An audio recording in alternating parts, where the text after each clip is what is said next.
సంవత్సరం పాటు నిల్వ చేసుకోగలిగే బొంబాయి రవ్వ వడియాల కోసం స్టవ్ పైన మందపాటి గిన్నె పెట్టుకొని ఇందులో 8 డబ్బాల నీళ్లు మరిగించుకోవాలి.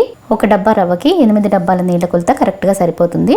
డబ్బా బదులు మీరు కప్ అయినా గ్లాస్ అయినా ఏదైనా తీసుకోవచ్చు. ఇందులో 2 టేబుల్ స్పూన్ల ఉప్పు వేస్తున్నాను. వడియాలకి ఉప్పు చాలా తక్కువ వేసుకోవాలండి. నేను ఇక్కడ అరకిలో పైన రవ్వకి చేస్తున్నాను కాబట్టి 2 టేబుల్ స్పూన్లు వేసాను.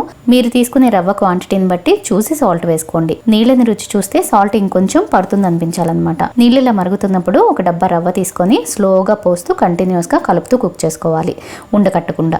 తర్వాత 10 నిమిషాలు మీడియం ఫ్లేమ్ మీదే ఇలా బాగా కుక్ చేసుకోవాలి. కన్సిస్టెన్సీ ఇలా కొంచెం పల్చగా ఉన్నప్పుడే దించి ఇందులో 1 టీ స్పూన్ జీలకర్ర, చిల్లీ ఫ్లేక్స్, పావు డబ్బా నువ్వులు కూడా వేసి కలిపి వేడి మీదే ఇలా క్లాత్ పైన రౌండ్గా వడియాలు పెట్టేసుకోవాలి. వేడి మీదే పెట్టుకోవాలండి, చల్లారితే పిండి గట్టి పడిపోతుంది. సో వేడిగా ఉన్నప్పుడే వడియాలు పెట్టేసుకోవాలి. కవర్ పైన కాకుండా ఇలా క్లాత్ పైన పెట్టుకోవాలి.